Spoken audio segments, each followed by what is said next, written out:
Kita jangan merasa kita paling baik. Selamat negara kita ni sebenarnya, tapi sebab merasa kau lah yang paling ahli surga, ini yang masalah. Pasal apa saya mudah menjadi baik itu bagus, merasa baik itu yang jelek. Kita dah datang masjid, bagus, ni benda baik. Datang masjid, alhamdulillah, semayang, zikir, dengar syarahan, iktikaf, dan doa macam-macam, balik. Bagus. Tapi janganlah bila dah pergi masjid terus rasa masuk surga terus. Bila keluar tengok orang yang lalu lalang tak pergi masjid, oh ni semua neraka semua ni. Ni duduk kedai kopi tom yam ni semua neraka. Ni best number 1. Baru 3 kali datang masjid dah rasa masuk surga. Apa benda? Sombong. Apa beza dengan iblis? Iblis dulu yang Tuhan jadi berbulu murka kepada dia kerana dia tak boleh hormat kepada Adam, kerana dia rasa dia lebih mulia daripada Adam. Maka janganlah kita orang masjid merasa kita ni lebih baik daripada orang di luar. Jangan. Menjadi baik bagus, merasa baik itu yang tak bagus. Jangan. Bila kita luar, kita tawaduk, ya Allah, dulu aku macam ni jugalah, lepak-lepak maghrib tak balik, mudah-mudahan kawan-kawan aku semua beri hidayat mereka, ya Allah. Datang jumpa bagi salam gitu, okeylah, janganlah. Kau ni bila nak masuk surga, kau nak masuk surga ke tak masuk ni? Kau nak neraka kau ni. La ilaha illallah.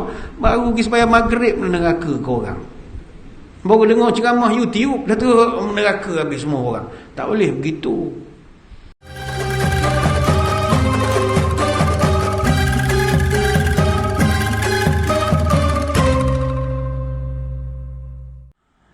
Assalamualaikum warahmatullahi wabarakatuh.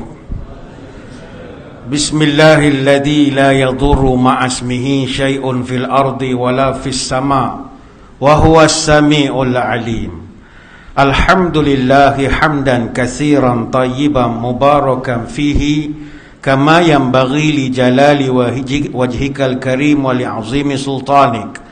Allahumma salli ala Sayyidina Muhammadin abdika wa rasulika nabiyil ummi wa ala alihi wa sahbihi wa sallim. Nawaitu ta'alluma wa ta'lim wa tazakkura wa tazkir wal naf'a wal intifa' wal ifadah wal istifadah wal hasa ala tamassuki bi kitabillah wa sunnati rasulih wa du'a ilal huda wa dalalah alal khair ibtigha'a wajhillah wa mardatihi wa qurbihi wa thawabihi. Allahumma 'allimna ma yanfa'una wa anfa'na bima 'allamtana wa zidna 'ilman warzuqna fahman wa faqihna fid din wa 'allimna at-ta'wil al-mubin wa ja'alna minal mukhlasin al-mukhlisin. Allahumma inna nas'aluka fahman nabiyyin wa hifzal mursalin wa ilhamal malaikatil muqarrabin. Ya Allah, kami mohon padamu kefahaman para nabi, daya hafalan para rasul, ilhamnya para malaikat muqarrabin. Allahumma aghnina bil ilmi wa zayyina bil hilmi wa akrimna bit taqwa wa jamilna bil afiyah. Ya Allah, kayakan kami dengan ilmu-Mu, hiasilah kami dengan kelembutan, muliakan kami dengan takwa, cantikkan kami dengan sehat wal afiat.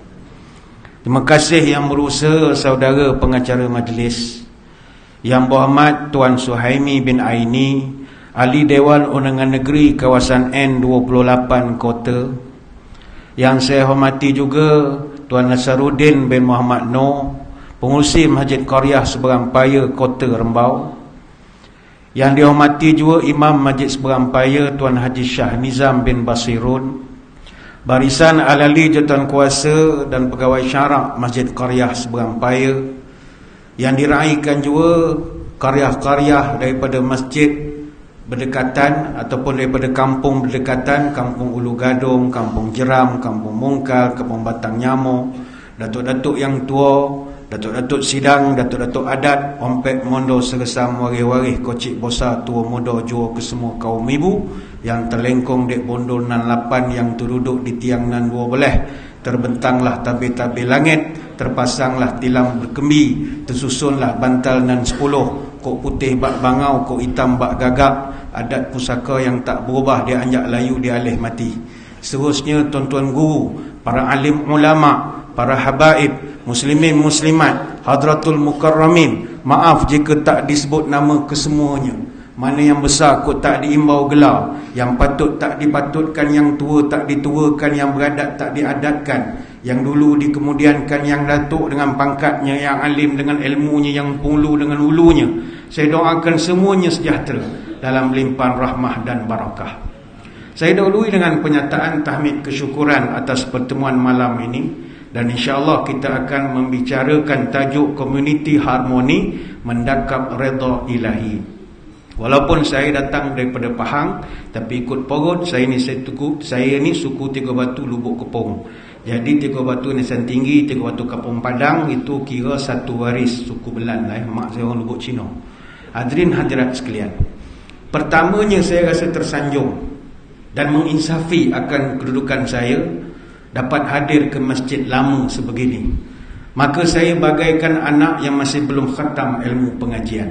Ibarat kail panjang sejengkal, ibarat kain pendek sehasta. Sekadar busut di tepi gunung, sekadar rehal menyunjung kitab. Umur pun baru setahun jagung, darah baru setampuk pinang, akal pun baru selilit telunjuk. Ibarat belukar muda, perjalanan pun belum jauh, pandang pun belum luas, berkata belum pandai, bercakap belum tahu. Bak kata adat, gobor baru balak muda, nak dibuat tiang tak bertoreh, nak dibakar tak berbaru. Tapi setakat segopong air bolehlah sikit-sikit.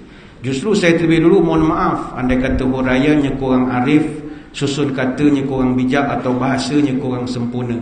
Kalaupun ada sepatah kalam sebagai ayat yang boleh dijadikan ilmu, tuan-tuan sekalianlah pendeta yang lebih arif lagi bijaksana.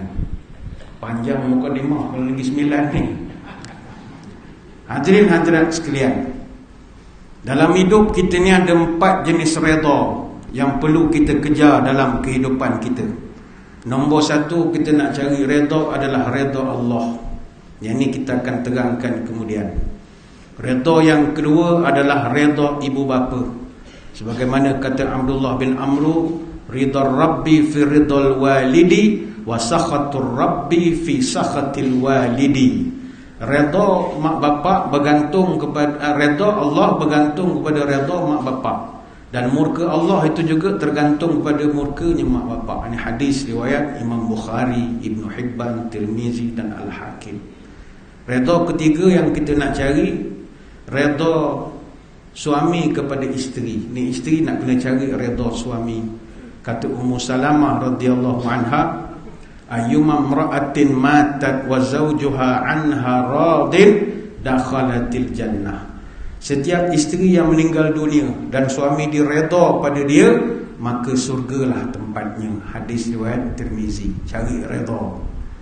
Itu yang ketiga kita nak cari. Redha yang keempat adalah redha ketika berjual beli. Itu kena ada redha. Ya ayyuhallazina amanu la ta'kulu amwalakum bainakum bil batil illa an takuna tijaratan an taradin minkum.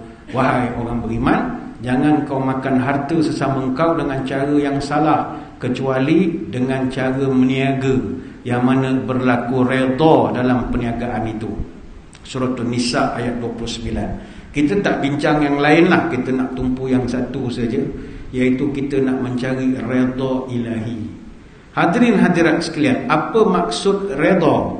Dalam kamus Al-Munawwir, redha ini asal daripada kalimat radhiya yarda ridwanan.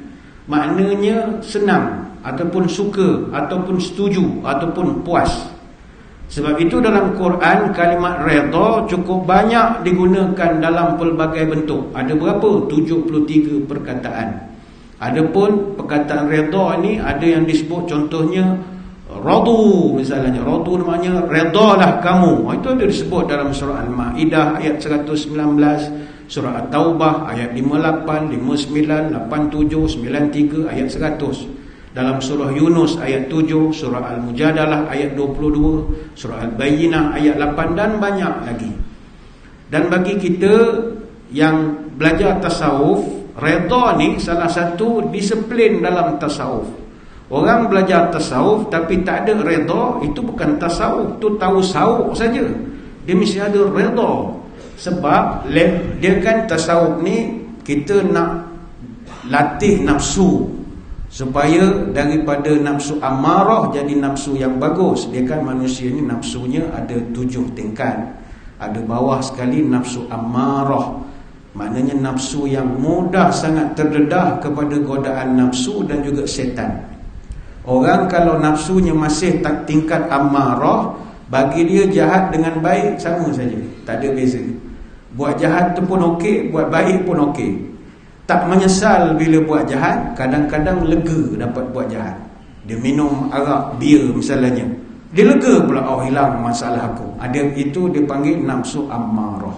Jadi kita naikkan lagi, pergi kepada nafsu lawamah. Bagus sikitlah. Nafsu lawamah ini orang yang sentiasa menyesal bila buat kejahatan.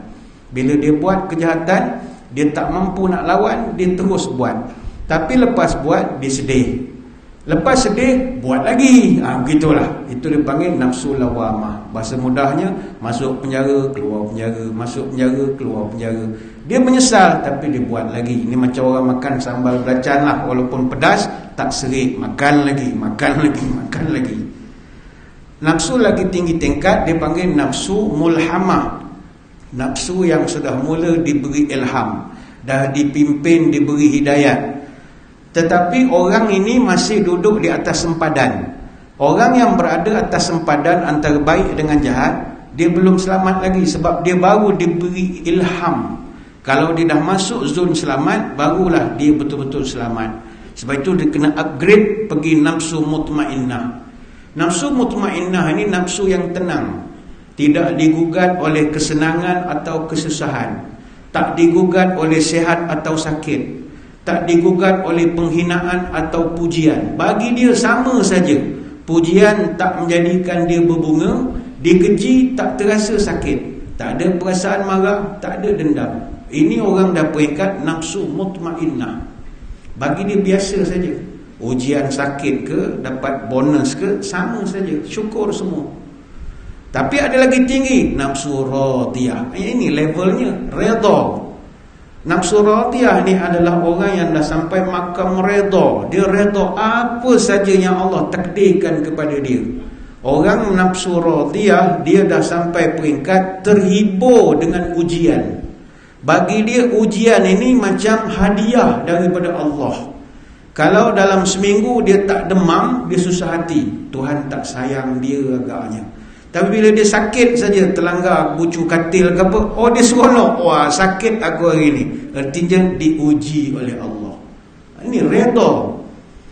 Atas lagi tu nafsu mardiyah. Mardiyah ni orang yang apa saja dia lakukan Allah redha kepada dia. Orang dah nafsu mardiyah ni percakapan mereka masin. Sebab itu orang kalau dah nafsu mardiyah, mulut kurang bercakap. Sebab kalau dia cakap, jadi. Itu tak payah, dia banyak diam. Nafsu kamilah tu sempurnalah. Manusia biasa tak sampai makam ini, hanya darjat untuk rasul dan para nabi saja. Manusia biasa macam kita setakat yang ke-6 saja, nafsu mardiyah. Tapi itu pun dah tahap wali besar dah. 7 wali Melayu tambah kita seorang, jadi 8 dah wali Melayu. Kalau dah sampai mardiyah, dapat tahap radiyah pun dah champion dah. Sebab itu mencari redha ini sebahagian daripada disiplin dalam tasawuf untuk nak mendidik hati. Para ulama dia memberikan takrifan yang berbeza. Apa makna redha? Kata Zunnun Al-Misri rahimahullah, redha ni adalah engkau gembira ketika berhadapan takdir Allah. Apa juga ketentuan, gembira. Tetapi jangan ditunjukkan. Contoh, kematian isteri, patutnya sedih, tapi sebab dia dah makan redha, dia relax saja. Tapi jangan tersenyum-senyum, orang fitnah. Oh, tak menyabur-nyabur dia, orang akan fitnah kita gatal nak kahwin sekali lagi. Itu masalah. Kata Ahmad Ibni Ujaibah dalam kitab Miraj At-Tasawuf ila Haqa'iq At-Tawasuf, redha ini adalah engkau menerima apa juga ujian dengan wajah tersenyum. Jadi ada banyaklah takrif redha ini. Adapun ulama ada yang membahagikan redha ni ada 2, redha Allah terhadap hamba, yang kedua redha kita kepada Allah. Ada juga ada orang dia mencari redha Allah, tapi dia kadang-kadang tidak redha dengan ketentuan Allah. Dia misalnya, saya adalah jumpa baru-baru ni ada seorang jurulatih kecergasan. Dia ni memang sihat, badannya slim, bagus, tak minum teh tarik macam kita, nasi lemak pun tak ada. Dia makan sihat, lari sana berlari sini, sukan. Tiba-tiba dia pergi buat medical check up, buat MRI test, tup-tup ada kanser tahap 3. Kecewa betul dia, sebab dia jaga betul. Maka dia pun kecewa sangatlah. Bertanya dia selalu kepada diri dia, why ya Allah, why me ya Allah, apa salah saya ya Allah. Orang lain mengisap rokoknya macam makan kambing lepas ceramah, contoh tak ada pun kena, saya jaga ya Allah, why me, why me. Dia dah tak boleh redha.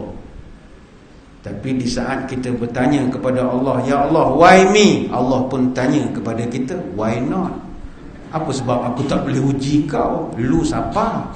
Aku punya suka lah mau uji, aku nak kasih kau naik pangkat, mau naik grade daripada 48 pergi 54 terus, tak payah 52. Redha hamba terhadap Allah ni pun bukanlah senang. Dia ada redha billah, redha anillah. Saya tidak bercadang berhajat nak menceritakan redha ni panjang, sebab kita ni nak cerita tentang keharmonian masyarakat. Apa yang penting dalam hidup, kita carilah redha Allah. Jangan cari redha manusia, jangan cari redha netizen, jangan cari redha follower, jangan cari redha penyokong, jangan cari redha akak umbi. Cari redha Allah. Manil tamasa ridha Allah bisakhatin nasi radhiyallahu anhu wa arda anhu nasa. Kata Nabi, siapa-siapa mencari redha Allah, walaupun kelak nanti dia akan dibenci oleh seluruh manusia, nescaya Allah akan redha kepada dia, dan Allah akan jadikan semua manusia nanti redha juga kepada dia. Tetapi kata Nabi, wa manil tamasa ridhan nas bi sakhatillah sakhitallahu alaihi wa askhata alaihi nas. Siapa yang cari redha manusia sehingga dia sanggup buat perkara yang Allah murka, nescaya Allah akan benci kepada dia, dan Allah akan jadikan seluruh manusia benci juga kepada dia nanti. Hadis riwayat Ibnu Hibban. Jadi kita hidup cari redha Allah saja. Macam mana nak mencari? Ini persoalan tajuk ceramah kita. Macam mana nak mencari redha Allah? Ada banyak. Nak mendapat redha Allah ni tuan-tuan, ada kat 200 lebih caranya. Malam ni kita taklah cerita semua, cerita satu dah lah. Apakah dia? Ini yang mudah-mudah saja. Untuk nak mencari redha Allah, dalam satu hadis kata Abu Hurairah, innallaha yarda lakum salasa wa yakrahu lakum salasa. Fayarda lakum an ta'buduhu wa la tusyriku bihi syai'a wa an ta'tasimu bihablillahi jami'an wa la tafarraqu wa an tunasihu man wahhalullahu amrakum. Kata Nabi, sesungguhnya Allah redha kepada kamu dalam 3 perkara, dan Allah benci kepada kamu dalam 3 perkara juga. Apa 3 perkara yang Allah redha kalau kita buat? Pertama, an ta'budullah, an ta'buduhu wa la tusyriku bihi syai'a. Engkau beribadat kepadanya dan tidak sekutukan dia dengan apa pun.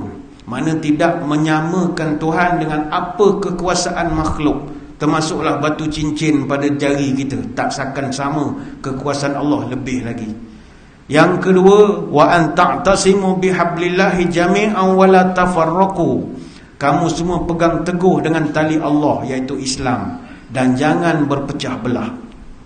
Yang ketiga, wa antu nasihu man wahalullah amrakum. Yang ketiga, engkau memberi nasihat kepada para pemimpin yang Allah kurniakan mereka kekuasaan.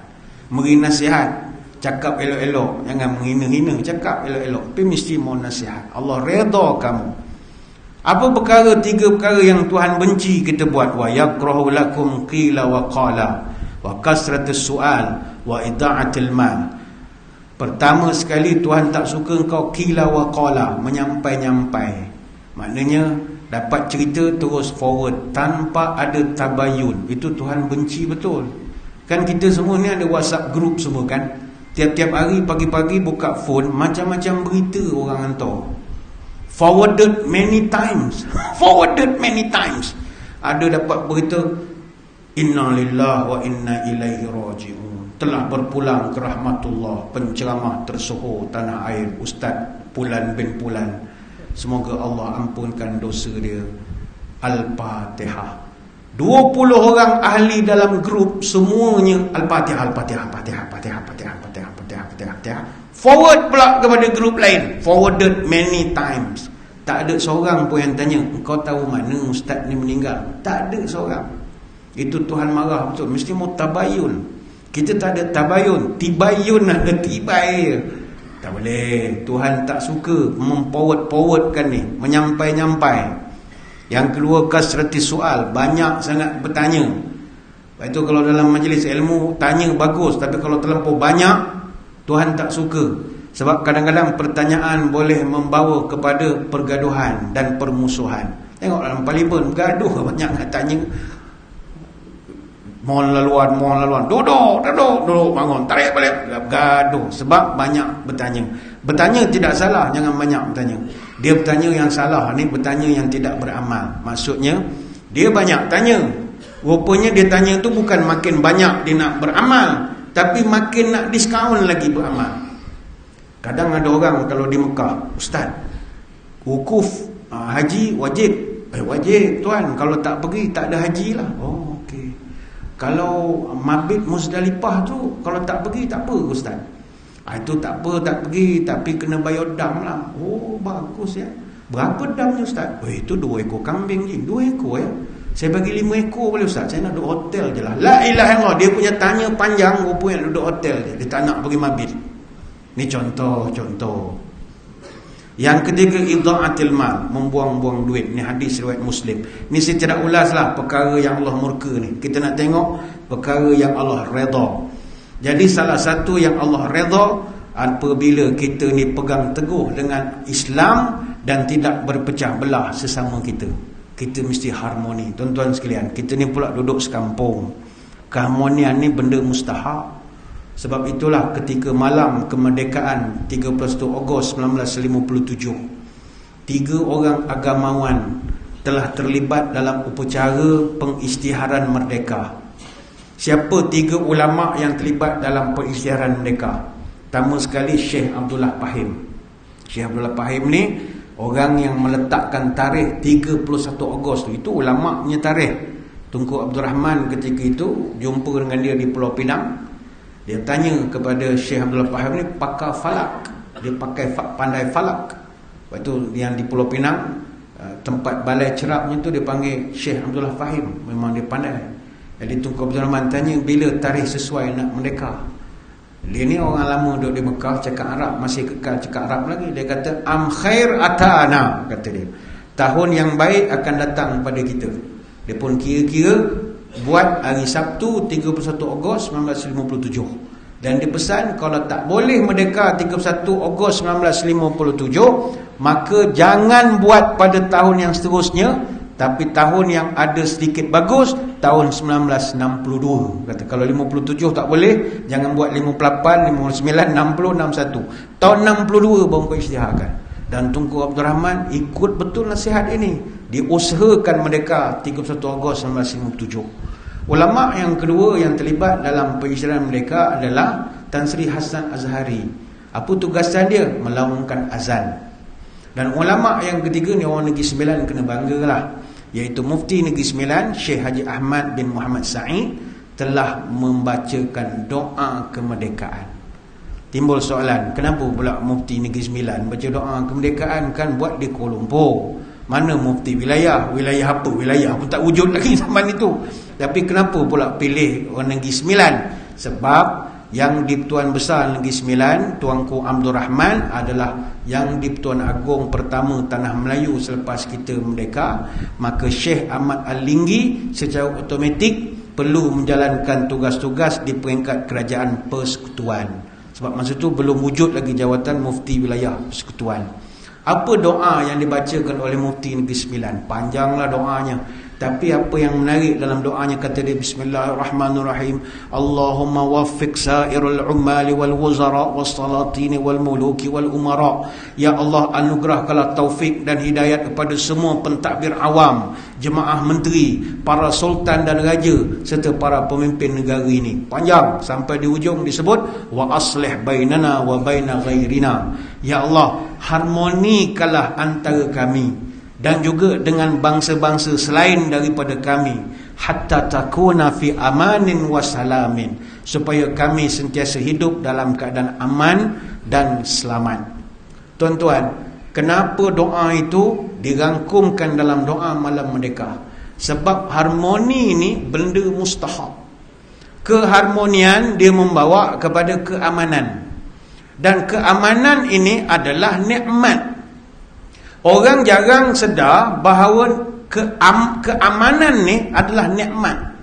Sebab itu dalam Quran Allah Ta'ala sebut, awalam numakkil lahum haraman amina, dan apakah kami tidak meneguhkan kedudukan mereka dalam daerah yang aman. Meneguhkan ni kata ulama tafsir maknanya diberi kekuasaan.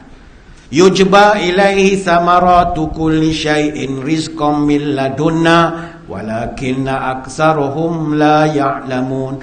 Dan negeri itu aku datangkan buah-buahan dari segala macam rezeki, aku berikan dari sisi kami, tetapi kebanyakan manusia tidak sedar bahawa keamanan itu adalah nikmat. Surah Al-Qasas ayat 57. Baik itu kita sering terlupa keamanan adalah nikmat. Sebab bagi kita, kalau kita dapat datang masjid, semayang, dengar ceramah, belajar mengaji semuka dua, habis semayang subuh, pergi sarapan nasi lemak roti canai dengan jemaah-jemaah, maka kita pun hidup dalam nikmat lah rasanya. Ataupun kita sangka kalau kita dapat pindah ke bandar, dapat kerja, dapat gaji yang bagus, 2 tahun sekali naik pangkat, dapat pension yang bagus, dapat golden handshake-nya, graduity-nya, maka kita pun dah dapat nikmat. Kita sangka kita dapat peluang meniaga, bisnes produk kita pun bagus, viral seantero alam, kita pun besarkan perniagaan, bayar zakat juta-juta, kita pun dah dapat nikmat. Kita sangka kita sejak pencen ni alhamdulillah bangun pagi pergi masjid, iktikaf, sembahyang duha, mengaji satu makro, balik rumah siram pokok bunga, sapu halaman, layan kucing, tengok YouTube ceramah, tengah hari ambil cucu, Zuhur pergi masjid, kita pun dah nikmat. Tuan-tuan, tanpa keamanan itu semua takkan jadi kenyataan. Keamanan ni nikmat. Mampukah kita business as usual kalau negara tidak aman? Mimpi. Kalau negara tak aman, yang pencen tadi pun bangun pagi tak tahu boleh pergi masjid atau tidak. Belum tentu. Masjid pun belum tentu ada lagi. Bom sana, bom sini. Sebab itu keamanan ni nikmat. Dan keamanan ni dia adalah hasil daripada keharmonian. Lepas tu anak-anak muda, kau jangan bakal lain sangat, nak bergaduh sana, bergaduh sini. Kau tak pernah rasa 13 Mei. Kau tak pernah rasa darurat komunis. Kau tak pernah rasa dijajah. Kalau tahu rasa itu, kita pasti akan minta Allah beri keamanan kepada kita. Sebab itu tuan-tuan, nak keamanan mesti harmoni.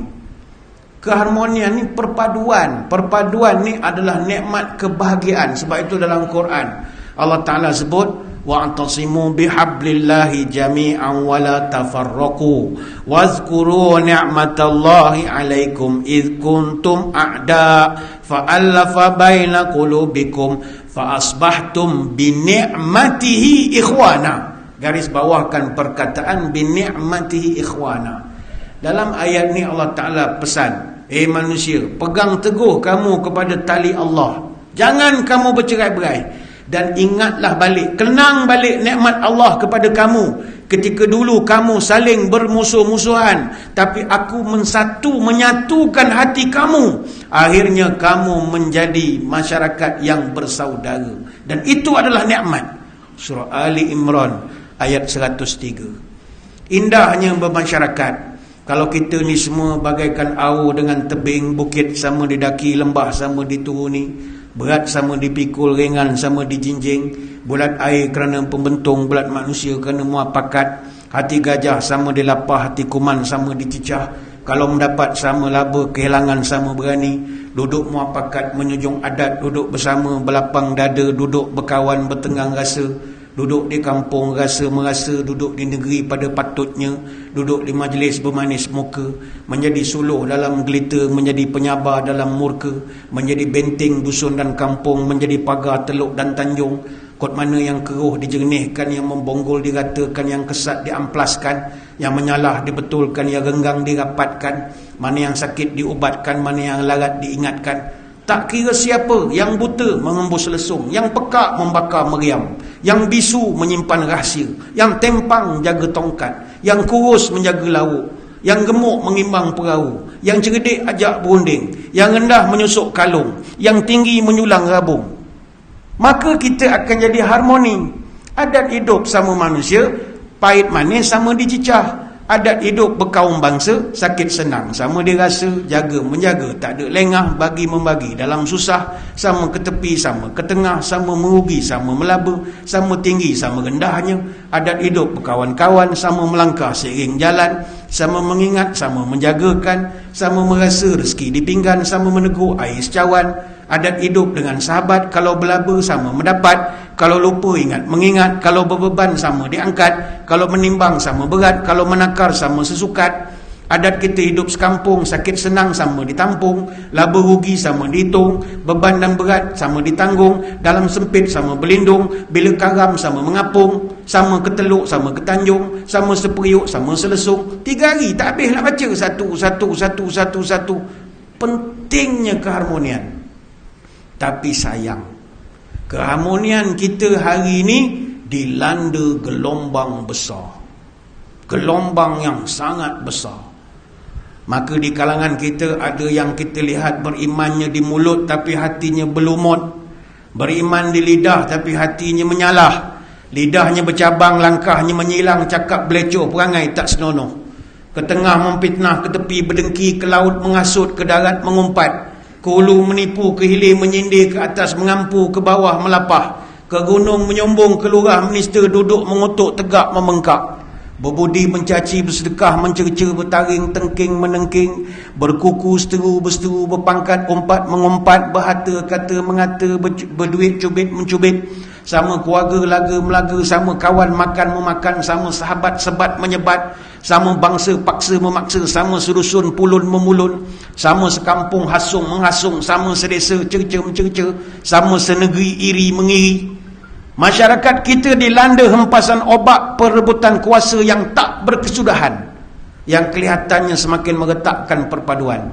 Mohon barang dijauhkan rakyat kita dari menghadapi nasib benang habis, kain tak jadi, jarum patah, baju tak siap. Alah sabung menang sorak kampung pula tergadai. Kerana sundak kompiah tembuk, kerana lenggang baju koyak, akhirnya kalah jadi abu, menang jadi arang. Banyak lagi nak terangkan, tapi saya ingat kita beri laluan dulu kepada azan isyak yang masuk entah lagi. Jadi tuan-tuan semua jangan ke mana-mana, kembali lagi selepas ini. Muslimin muslimat yang dirahmati Allah sekalian, kembali kita menyambung syarahan kita pada malam ini berkenaan tajuk Komuniti Harmoni Mendakap Redha Ilahi. Sebelum kita menyambung syarahan, bagi pihak Rustia kita mohon izin daripada jemaah untuk menganjakkan sedikit pelaksanaan solat isyak berjemaah bagi memberi peluang kepada saya menghabiskan huraian pada malam ini. Hadirin hadirat sekalian, Allah akan redha kepada kita kalau kita hidup dalam sebuah masyarakat yang harmoni dan tidak berpecah belah. Tapi tadi saya sudah sebutkan, masyarakat kini dilanda hempasan ombak perebutan kuasa yang tak berkesudahan. Kita tidak ada masalah untuk bersiasah, berpolitik, silakan. Tetapi ingat pesanan orang tua-tua dulu. Nak berpolitik, bersiasah, silakan. Tapi ada pantangnya. Pertama, pantang bersiasah yang tidak senonoh. Cabar mencabar mencari musuh. Ke dalam bertikai, keluar bergaduh. Rakyat sengsara negeri pun runtuh. Kedua, pantang siasah menurutkan nafsu. Berebut kuasa, palu memalu. tamakkan harta tak ingat malu, negeri rosak banyaklah seteru. Ketiga, pantang bersiasat mabukkan pangkat, berebut kedudukan jilat menjilat, berebut kuasa hambat mengambat. Negeri rosak, nama pun cacat, hidup dan mati orang laknat. Keempat, pantang siasah memecah belah, mengadu domba umat manusia, baik sekaum sesuku bangsa maupun antara keluarga dan marga. Jangan bergaduh. Saya tidak katakan ahli politik ni kerjanya bergaduh, tidak. Ahli politik dia profesional. Yang tak profesionalnya kita. Tuan-tuan, dalam parlimen ke sidang DUN ke, dia bertekak lah macam mana urat leher besar-besar lengan sekalipun, dia orang profesional. Waktu rehat dia pergi mengetih, duduk semeja. Ni tukang cucu rokok pun ada, tukang sigar apa semua, dia boleh, dia orang profesional. Walaupun pembangkang ke kerajaan ke apa, ada masa lawatan luar negara, ada je wakil daripada parti ni ikut. Dia orang profesional. Nampak dia bergaduh, wah, duduk, arau, bangun, wah, tarik balik. Kita pun semangat, balik asah parang, serum. Terus pakai bengkung macam-macam. Apa benda dia orang? Okey, profesional. Sebab itu, jangan bergaduh. Soalannya macam mana kita nak kembali mengharmonikan hubungan sesama kita ini? Bagaimana caranya? Kalau tanya pandangan saya, pertama sekali, kita kena daripada sekarang ni, kita kena kenal musuh sebenar. Saya takut kita ni bergaduh salah musuh, tuan-tuan. Salah pukul rupanya. Kita semangat nak pukul orang, pukul, gedebuk. Oi, salah orang lah. Satu lagi, oh sorry. Salah orang kita pukul. Siapa musuh kita yang sebenar? Kalau tanya dalam Quran, tanya kepada Allah, Allah pesan, siapa musuh engkau yang sebenar? Bukan kita sama kita. Alam a'had ilaikum ya bani Adam alla ta'budu syaitan innahu lakum aduwwum mubin. Ni hafal ayat ni, surah Yasin ayat 60. Bukankah aku dah perintahkan kamu, wahai anak-anak Adam, jangan kau sembah dan ikut setan, sebab itulah dia musuh kamu yang paling nyata. Kain belah pakaian seniman, anak batu buat senjata. Bukankah Allah telah berfirman, syaitan itu musuh yang nyata. Kita kadang-kadang dilaga-lagakan oleh syaitan ini, bukan dalam isu yang besar sangat pun, isu yang kecil-kecil ya. Tetapi walaupun isu kecil, dia menggugat keharmonian. WhatsApp group dah tak harmoni, panas je mesej-mesej yang masuk. Pas seorang left, dah boring lah. Dulu time PKP bergaduh pasal vaksin dengan tak vaksin. Oh, ini rasa dia masuk surga lebih cepat daripada orang lain sebab pasal vaksin tak vaksin. Bergaduh. Grup adik-beradik patut cerita hai roti canai, sudahlah tuan-tuan. Nasi lemak ke, pergi cari ikan. Tak. Wah, naklah ni Freemason lah apa. Alah, pening. Akhirnya jadi bergaduh. Kawan-kawan dan sebagainya, benda kecil-kecil dia laga-lagakan kita. Kemudian syaitan laga-lagakan kita dalam hal apa? Ni masjid pun dah jadi tempat orang bergaduh sekarang. Lepas itu saya tak berkenan betul orang menjadikan masjid sebagai tempat bergaduh. Tak sesuai. Kau nak bergaduh, nak kutuk sama Islam, keluar. Jangan guna masjid. Masjid ni zon bebas daripada kita melaga-lagakan. Kadang bukan melaga-lagakan hal politik pun. Kadang belaga dalam masjid isu-isu syariat je, isu fiqh. Bergaduh isu kunut tak kunut, kunut panjang ke kunut pendek, kunut nazilah tak kunut nazilah. Ada setengah masjid bergaduh. Kami dulu di Pahang, setiap waktu kena baca kunut nazilah untuk Palestin, Israel apa semua lah. Kebetulan pula tak semua imam yang hafal pula kunut nazilah. Kunut subuh dia hafal lah. Jadi time dia kena baca tu, dia suruh imam lain. Imam yang hafal tu jadi mangsa. Lepas dia. Aku seorang yang mendoakan Palestin. Yang lain semua Allah madinah fiman hadait, ya dia hafalnya. Jadi bergaduh pula imam satu, imam dua. Jadi bergaduh tentang sembahyang sunat qabliyah maghrib, kena buat ke tak buat. Sampai buat signboard lah, tak ada buat, ada yang kata buat. bergaduh pasal berwirid atau perlu berwirid ataupun tidak lepas sembahyang fardu, bergaduh adakah kena baca usolli sebelum sembahyang, kena kuat atau tak kuat suara. Yang paling famous sekali kita bergaduh tiap-tiap tahun adalah time bulan Ramadan. Bergaduh sebab apa? Dia akan muncul satu geng sembahyang malam tarawih ni, dia panggil geng 08. Oh, geng 08 ni bukan geng kongsi gelap tuan-tuan, tidak. Dia geng 8 rakaat. Dia marah orang buat 20, yang 20 marah buat 8. Dia marah tu bukan sebab marah apa, kuat betul ya. Sekali dia bergaduh 20 dengan geng 8 ni bukan masalah mana yang afdal. Dia marah sebab moreh habis. La ilaha illallah. Geng 8 rakaat tuan-tuan, dia sapu semua, tak ada apa tinggal tuan-tuan. Tak ada benda tinggal. Sebab tu saya selalu pesan masjid, untuk geng yang buat 20 ni, kau buatlah special sikit. Nasi kambing ke, nasi ayam ke, special lah sikit. Yang geng 08 tu kau bagi karipap oksigen je kau bagi untuk dia. Dia siap tapau bawa balik. Oh, ni contoh, bukan cerita orang sini. Jadi bergaduh lah. Kita buat 20 balik tak ada benda dalam tray. Tak ada benda tinggal. Bagilah ada sup-sup special sikit ya. Ramai nak menyumbang ni insya-Allah. Apa lagi bergaduh, baca Yasin ke tidak malam Jumaat, bergaduh lagi. Sebab ada pula kita baca surah-surah lain lah pula. Ada yang kata Al-Kahfi lah tak payah Yasin. Alah, bergaduh lagi. Ada yang bergaduh nak baca Sayyidina ke tak Sayyidina dalam selawat. Ada yang bergaduh imam kalau berdoa, makmum nak kena amin ke tidak. Benda-benda begini silakan khilaf ilmu, jangan sampai khilaf hati. Jangan sampai ke hati. Terbit mentari menyilau mata, orang daik menjala udang. Sama sendiri jangan sengketa. Bukankah molek makan sehidang? Oh, Maulid Rasul ni boleh ke tak boleh?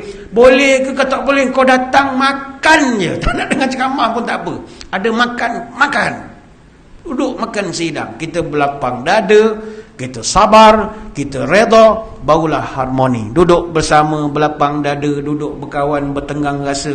Orang pendendam hatinya hitam. Orang cemburu hati berbulu. Orang pendendam imannya padam. Orang pendengki hatinya berdaki. Tak selesai. Jangan gaduh. Ni nombor satu. Yang kedua, kita sama kita ini, yang pertama tadi kenal musuh. Jangan salah musuh. Kita ni bukan musuh, perbezaan pandangan saja. Yang kedua, kalau ada pergaduhan sesama kita, mestilah didamaikan. Watak mendamaikan orang Islam yang bergaduh ini dah tak ada sekarang. Tukang bakar ramai, tukang cucuk ramai, tukang damai tak ada. Sedangkan mendamaikan sesama Islam itu dituntut dalam agama. Dalam Quran surah Al-Hujurat ayat yang ke-10, innamal mu'minuna ikhwatum fa aslihu baina akhwaikum wattaqullaha la'allakum turhamun. Sesungguhnya orang Islam tu semua bersaudara semua. Kerana itu damaikanlah antara dua saudara yang berselisih itu, dan takwalah kepada Allah supaya engkau dapat kasih sayang daripada Allah. Surah Hujurat ayat 10. Berapa ramai kita mendamaikan sesama Islam? Tak ada. Tukang bakar ramai, tukang mengapi-ngapikan ramai, mendamaikan tak ada. Bahkan kita di brainwash pula untuk saling benci membenci. Tuan-tuan, mendamaikan ni ada satu ayat dalam Quran surah Al-Hujurat ayat 9, wa in ta'ifatani minal mu'minina qatatalu fa aslihu bainahuma. Sekiranya ada dua kumpulan orang Islam itu yang bergaduh, fa aslihu bainahuma, kau kena damaikan antara dua kumpulan itu. Apakah sebab nuzul ayat ini? Apa punca diturunkan? Kalau kita rujuk tafsir Munir. Tafsir Munir ini di karangan Profesor Dr. Wahbah Al-Zuhaili, tapi dah diterjemahkan oleh Persatuan Ulama Malaysia ke bahasa Melayu dan ditasahihkan oleh Universiti Melaya. Bagus tafsir ni, dah diterjemahkan. Jadi diceritakan sebab nuzul ayat ini adalah satu ketika Nabi SAW ada hajat nak berjumpa dengan Abdullah bin Ubay. Siapa Abdullah bin Ubay? Presiden munafik Madinah.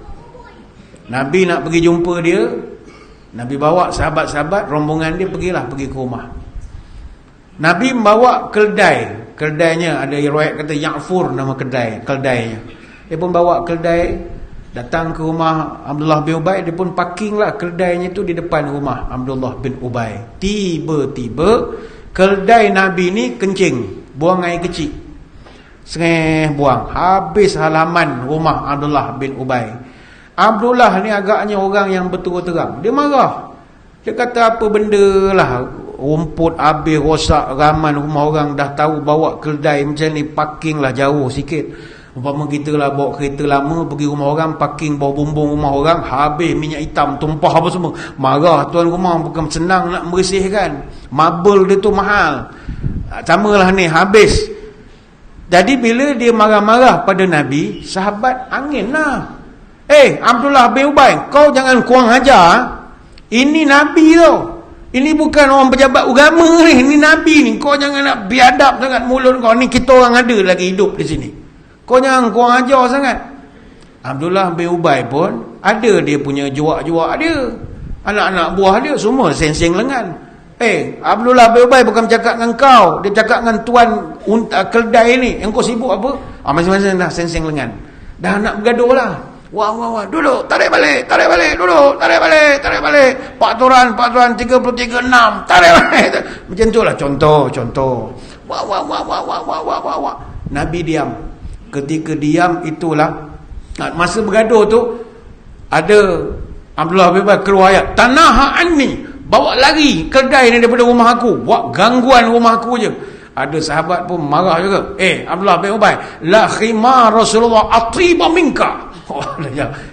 Abdullah, keldai Nabi lebih mulia daripada engkau tahu? Dia lagi, dia angin lagi. Semua rasa lengan. Ketika dalam kelam kabut itu turun ayat yang mengatakan kalau dua puak bergaduh, damaikan. Soalan, siapakah puak yang bergaduh itu? Sahabat Nabi berlawan dengan munafik. Sebab munafik dari segi fizikal dia tetap Islam. Dari segi fizikal, sebab dia kan pergi masjid, cuma dia pura-pura. Apatah lagi kita sama kita yang belum tentu confirm munafik. Abdullah bin Ubay tu confirm munafik. Berapa banyak ayat Quran turun pasal perangai dia. Dia buat khianat perang Uhud, ada dia fitnah WhatsApp group, fitnah Aisyah, ada skandal macam-macam lagi. Tapi itu pun tak dibenarkan bergaduh, kita kena damaikan. Sebab tu saya melihat di negara kita sekarang, kalau kita boleh buang satu perangai, iaitu merasa kita paling suci, insya-Allah tak bergaduh. Saya menengok sekarang kecenderungan orang kita sekarang ni, dia merasa dia paling betul, dia terpaling benar, dia terpaling suci. Prinsip dia, man laisa minna fahuwa min khusumina. Kalau dia bukan daripada geng kita, dia adalah musuh kita. Ini merosakkan. Allah larang, fala tuzakku ampusakum huwa a'lamu bimanittaqa. Jangan engkau mendakwa diri engkau paling suci, kerana aku lebih kenal siapa paling takwa. Surah An-Najmi ayat 32. Kita jangan merasa kita paling baik. Selamat negara kita ni sebenarnya, tapi sebab merasa engkau lah yang paling ahli surga, ini yang masalah. Pasal saya mudah, menjadi baik itu bagus, merasa baik itu yang jelek. Kita dah datang masjid, bagus, ni benda baik. Datang masjid, alhamdulillah, semayang, zikir, dengar syarahan, iktikaf, dan doa macam-macam, balik, bagus. Tapi janganlah bila dah pergi masjid terus rasa masuk surga terus. Bila keluar tengok orang yang lalu lalang tak pergi masjid, oh ni semua neraka semua ni. Duduk-duduk kedai kopi tom yam ni semua neraka. Ni best number one. Baru 3 kali datang masjid dah rasa masuk surga. Apa benda? Sombong. Apa beza dengan iblis?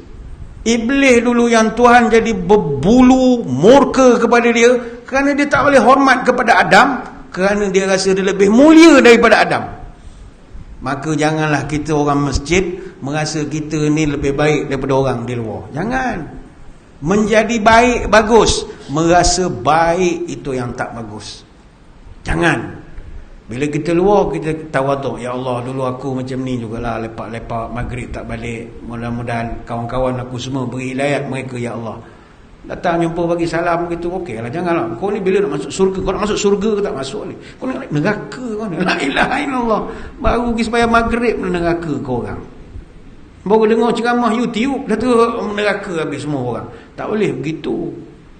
Sebab itu para salafus salih ketika mereka berkhilaf atau berbeza pendapat dalam masalah-masalah fiqh misalnya, mereka tidak pernah nak mencela sebahagian yang lain, tak pernah. Sebagai contoh kisah Uthman bin Affan dan Ibn Mas'ud, mereka berdua ni tak sama pandangan dalam bab qasar. Abdullah bin Mas'ud dia berbeza pandangan dengan Uthman dalam isu solat penuh, solat tamam semasa musafir. Abdullah bin Mas'ud dia berpandangan mestilah dilakukan solat tu secara qasar kalau kita dalam musafir, yang macam kita buatlah. Kita pergi mana-mana, pergi Kelantan ke, pergi Johor ke mana, kita akan buat sembahyang jamak qasar. Tetapi ketika Uthman menjadi imam, Uthman dia akan sembahyang secara penuh 4 rakaat, khususnya semasa kes dia buat haji di Mina. Ibn Mas'ud ketika itu, walaupun dia tetap berpendirian boleh jamak qasar, tetapi kerana dia respect, dia tetap mengikut Uthman bin Affan tanpa dia qasar.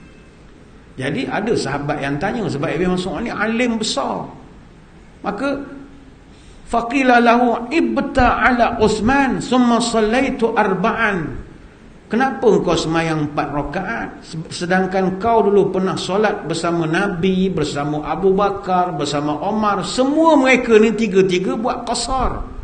Kenapa kau dengan Uthman tiba-tiba kau buat 4? Why? Maka dijawab oleh Ibn Abbas, al-khilafu syarrun. Katanya khilaf kalau tak ditangani secara baik, dia akan membawa kesan yang buruk. Kalau aku berbeza dengan dia, akan ada 2 kumpulan, ada 2 camp di kalangan orang Islam. Benda sikit je, camp 4 rakaat dengan 2 rakaat saja, tapi boleh jadi pergaduhan. Aku tak nak pergaduhan itu. Tapi ulama kajilah kenapa pula Uthman dia tidak qasar. Anna Uthman bin Affan atamma salata bimina min ajlil a'rabi li'annahum kasuru ama idzin. Bahawasanya Uthman bin Affan dia menyempurnakan sembahyang 4 rakaat di Mina kerana orang-orang Arab dari pedalaman juga join rombongan dia ketika itu. Fasalla binas arba'an liyu'allimahum anna salata arba'un. Jadi Uthman sembahyang 4 rakaat niat untuk mengajar kepada orang-orang pedalaman kampung ini bahawa sembahyang ini 4 rakaat. Umpama kita jadi imam kepada orang pedalaman, masyarakat orang asli misalnya, kita bawa pergi buat haji apa, dia orang baru masuk Islam setahun tu dapat rezeki majlis agama belanja ke apa, main sebelanja, pergi haji. Kita tunjukkan yang penuh supaya dia tak membayangkan Zohor ni 2 rakaat je boleh aku agaknya, aku pernah buat dulu. Jadi susah.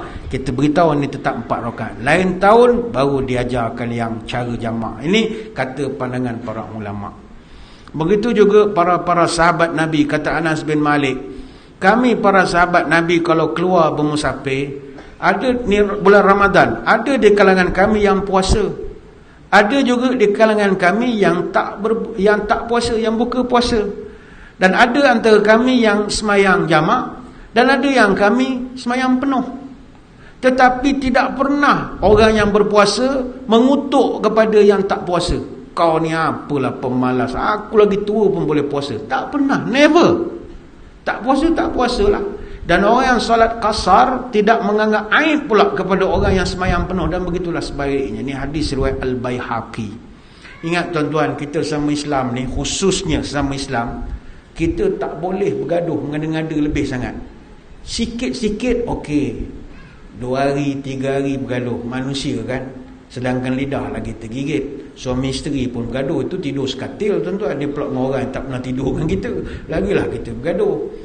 Tetapi jangan sampai kita menjatuhkan dia macam dia tu dah kafir. Tak boleh. Sebab setiap kita ni orang Islam ni, dia panggil ahli kiblat. Ini kena ingat. Kalau dalam ilmu kalam, dia ada satu istilah dia panggil ahli kiblat. Ahli kiblat ni adalah umat yang berpegang kepada akidah dan syariat Islam. Kata Imam At-Tahawi, wa nusammi ahli qiblatana muslimina mu'minin, dan kita namakan ahli kiblat itu seluruh muslimin dan mukminin, madamu bima jaa bihin nabi mu'tarafina walahu bikulli ma qalahu wa akhbiru musaddiqina. Selama mereka mengiktiraf apa yang dibawa oleh nabi, membenarkan apa yang diucap dan dikhabarkan oleh nabi. Ahli kiblat tak boleh dihukumkan sebagai kafir walaupun mereka berlainan mazhab dan sokongan. Wala takfur ahadan min ahlil kiblah. Jangan kau kafirkan ahli kiblat. Sebab ahli kiblat ni adalah saudara kita. Man shalla salatana wastaqbala qiblatana wa aqala dhabihatana fadzalikal muslimul ladzi lahu zimmatullah wa zimmati rasulih. Siapa yang semayang sama semayang kita, menghadap kiblat sama kiblat kita, makan sembelihan kita, maka dia adalah orang Islam yang di bawah tanggungan Allah dan Rasulnya. Fala tughfirullaha fi zimmatihi. Jangan kau meremehkan Allah dalam tanggungannya itu. Kerana Allah kalau dah jaga dia, kau jangan meremehkan. Hadis riwayat Al-Bukhari. Kita sama kita tak boleh, tuan-tuan. Sebab itu jangan ikut rentak orang di luar. Kita orang masjid, kita kena ada cara kita. Jangan kelahi sampai mengkafirkan. Kau ni masuk neraka. Apa benda neraka? Bukan kau tahu neraka surga. Jangan menerakakan orang. Kita pun belum tentu masuk surga kalau perangai begitu. Sebab itu pesan Imam Al-Ghazali dalam kitab Al-Bidayah Al-Hidayah, wala tuqatti'u bi syahadatuka ala ahdin min ahli al-qiblah bi syirk au kafir au nifaq fa innal matra'i ala sarair wallah ta'ala. Jangan engkau tuduh kepada ahli kiblat sama ada dengan tuduhan syirik, kafir ataupun munafik, kerana yang tahu dalam hati dia hanya Allah. Wa idza la'anta ahadan min khalqillahi ta'ala tulibat bihi. Apabila engkau mengutuk makhluk Allah, maka engkau akan dipertanggungjawabkan oleh Allah. Nanti hari kiamat Tuhan akan tanya, kenapa kau panggil dia kafir? Kenapa kau panggil dia munafik? Jawablah satu-satu. Kalau tak ada jawapan, keranglah duduk di situ. Tak ada jawapan.